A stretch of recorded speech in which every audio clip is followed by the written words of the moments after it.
I think what hurts our industry at times is that you have a lot of smart people in the industry, not to toot my own horn, but you have a lot of smart people in the industry, and they love to analyze the data. They love to analyze the economy. They love to analyze the numbers, hence our conversation about data analytics in sports. And so they take that and they try to break that down and they want to talk about that. That's what they want to talk about to their client, but the client's like glossed over. Right. They don't want to deal with any of that. Right. And so it's the way you communicate, I think, is – and that's the what, but the way you communicate needs to be different. And what do you mean by that when you say the way you communicate? Because maybe you could communicate about that data, but if you communicate in a different way, it may be more impactful. I don't know.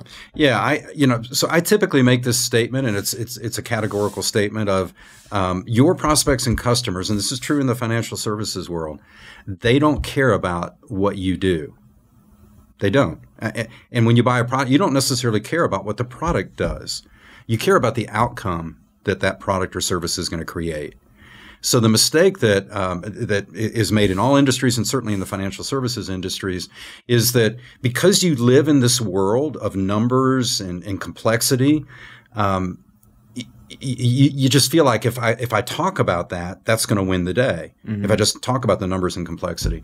And to your point, no, people just gloss over. What they want to know is all that complexity, what can you do that's going to create an outcome for me that's better than an outcome that I can get anywhere else?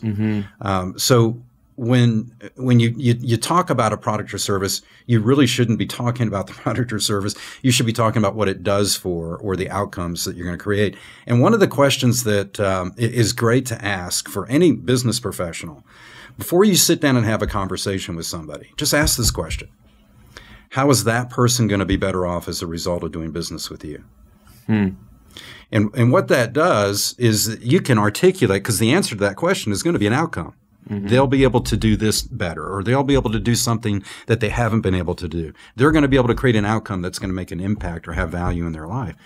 And you need to be able to answer that question without making any reference to what you do, right?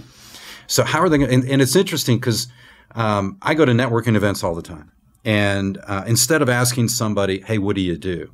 I ask them that question. Hey, so tell me how your prospects are better off as a result of doing business. They look at me and they go, wow, that's a good question. I hear things like peace of mind.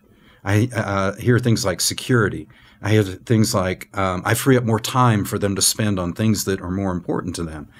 And then I circle back to them and I go, wait, so you actually create more time for your prospects and customers? And they're like, yeah. And what happens is when they start talking about the outcome for their prospect or customer, they get more energized. Because to answer the question, who are you and what do you do? Well, I'm a financial advisor and I do this, this, and this. You know, most people, it just kind of rolls off their tongue. There's no passion behind it. Yep. But when you start talking about how you can make another human being's life better as a result of what you do, that has a whole lot of passion and energy to it. And that really is where you should start. You know, what are the challenges that your constituency or your prospects or customers, what are the high level challenges that they face? And then contrast that with how would their life be different? What can they do differently as a result of working with you?